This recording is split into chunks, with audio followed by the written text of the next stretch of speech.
Hopefully now you have a better understanding of what is referred to as a fractional reserve banking system. And now we're going to take what you might think is a drastic tangent, but it's not, because they're going to realize at the very end they're very much connected. Let's go all the way back to this concept of just economics. We always define it as people making decisions under conditions of scarcity. And we always talk about the concept of utility and why do people buy goods and services? Because it brings with them utility, pleasure, joy, whatever you want to define it to be. So let's say in this scenario, you are buying a banana. Why would you not? At this point in time, you would like a banana. And you have, fortunately, in a market system, for example, United States of America, we have an amazing amount of different sort of choices. Choice is wonderful. It's amazing what American producers can do with limited resources. But here we go. There's two types of bananas. And let us say, hypothetically, for some reason, you value this particular banana as bringing you 10 utils. In this case, this particular banana brings you 20 utils. And this banana costs you $1. This banana also costs you $1. So the question becomes, which banana would you choose? Well, it goes without saying, since they're priced the same, and this one brings me more utils, then without a doubt, this banana I am not going to choose. And life is good for me. I have traded $1 for a banana. The banana I value more than the $1. Remember, ceteris paribus, any voluntary transaction is a win-win to all parties involved and by default to society in general. Well, let's take this a step further. Let's say, however, in this situation, you are the business. And of course, fortunately, in a market system, you have competition. Remember, we discussed how it is competition that regulates producer behavior in the market system, as all producers are competing for the consumers. Consumers will rule the markets in a market system. And you and your competitor are attempting to sell to me a banana, and we're not here to debate why I want a banana. That is not important in economics. The fact is, I am choosing to purchase a banana, and I have two offerings. You offer me a banana at $1, which for some reason I only value at 10 utils. My competitor, or your competitor, excuse me, offers a banana at $1, which I value for 20 utils. The reason why I value these differently is not important in economics. It is the fact that I do value them differently. So what am I going to do? Well, just like you in the previous slide, I am going to, based on the comparative cost, choose the banana that gets me more utility. So bye-bye to you. More importantly, you now sad. Ladies and gentlemen, it's important to understand, you were happy when you were the buyer here, and I guess life is good. Now, all of a sudden, you not so happy as a seller, because I, the consumer, am not purchasing the bananas that you are trying to sell. Let's take this to the next step and think about this. The price system. The price system is way more than just a bunch of arbitrary numbers. We have discussed that in depth. I hope you view it the way we talked about in class every single day for the rest of your life. It will give you a better understanding of a market system. The two bananas. The concern is not that they're priced equally. It's just for some particular reason, in my value system, I value them differently in these hypothetical things called utils. This particular banana brings me less utils per dollar than this banana. So what would occur? What happens in the price system? Well, I think first of all, you should understand mathematics, and we are using math just to help drive home a point. These numbers are purely arbitrary. If you were to drop the price of your banana to 50 cents, recognizing that this particular banana brought me just 10 utils, then in reality what happens is that ratio of utils per currency changes.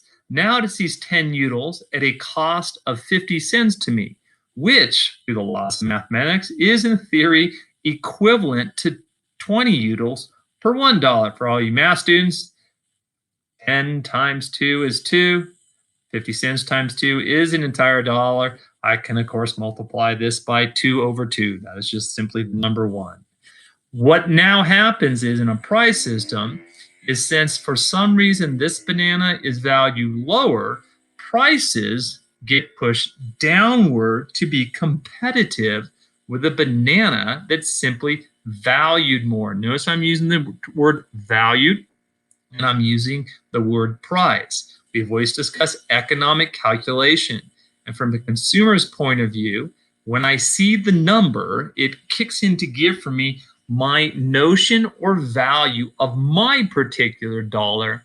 And don't ever assume that my particular dollar value is the same as anybody else's particular dollar value. I'm not saying that the fact that it's worth 100 pennies. One more time. It is value, which is purely subjective. I am referencing right now. Okay, let's take this to the next step. Let's recognize Adam Smith, because I've been hearing about this so much in the newspapers today during these coronavirus times about the price system, hoarding, this, that, and whatever. Adam Smith introduced this idea that has been coined the invisible hand. And it's simply saying that a lot of our preferences are expressed through that price system. As a single business, I can compete with other more valued products by lowering my price, which now, if you think about it, raises the customer's util per dollar ratio. Maybe that helps me understand. I surely can buy, let's say, heavy whipping cream for my cereal. Oh, that's delicious. Or I can buy non-fat milk, which is like white water, which is definitely not the same quality in my value system.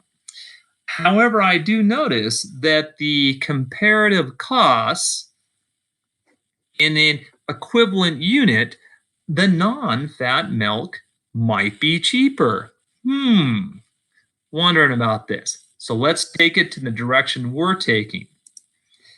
The banana. Let's say in this particular case, I'm actually not going to buy a banana. I am going to buy what is known as a bond. B-O-N-D. You definitely are going to have to be able to give me the definition of a bond.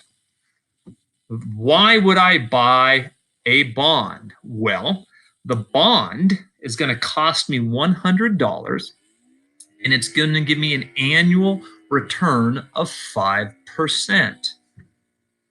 Well, what should I do? What should I do? What should you do? Why would anyone buy a bond? Well, let's think about what this means. First of all, annual return means every single year the bond is going to pay me $5.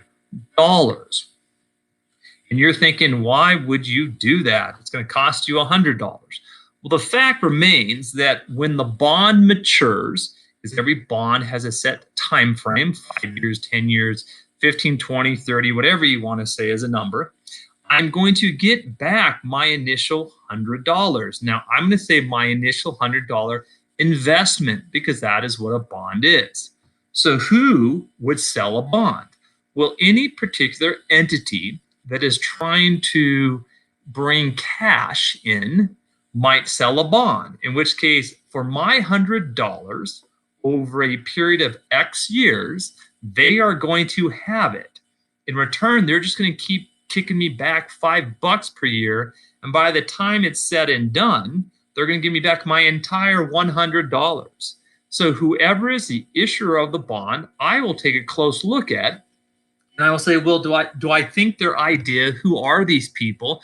Do I feel confident that I want to take this risk? There's always a chance that maybe it doesn't work out. And in theory, maybe I never get back my $100. Bonds are risks. When I think about it numerically, in 10 years, I'm going to earn $50. $50 is half of my original investment. That's a pretty good rate of return, but it is going to cost me 10 years to get this supposed rate of return. Ladies and gentlemen, we are going to jump into bond markets when we talk again in the next class. Have a great day.